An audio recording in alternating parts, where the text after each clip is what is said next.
দোসরদের হাজার হাজার কোটি টাকা লোপাট হওয়া অর্থ অনতিবিলম্বে ফেরত আনতে হবে এবং খুনির দোসর জাতিবাদের দোসর এস আলমকে গ্রেপ্তার করে তার উপযুক্ত বিচার নিশ্চিত করতে হবে।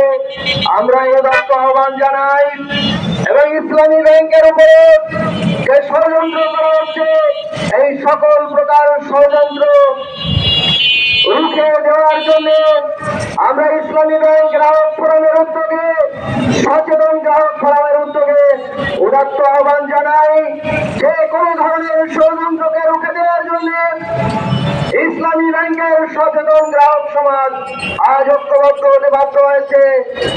আপনারা যে কোনো ধরনের ষড়যন্ত্র করবেন আপনাদের শুভবুদ্ধির উদয় হোক। আমরা এটাই আশা করি অনতিবিলম্বে আপনাদের সকল নগ্ন ষড়যন্ত্রকে আপনারা পরিহার করুন। নচেতন ইসলামী ব্যাংকের সচেতন গ্রাহক সমাজ আন্দোলনের সংগ্রামের মাধ্যমে কিভাবে তার মোকাবেলা করতে হয় বাংলাদেশের জনসাধারণ এটার বাস্তব সাক্ষী। বিগত ফ্যাসিস্ট সরকার যেভাবে ঘটেছে বাংলাদেশের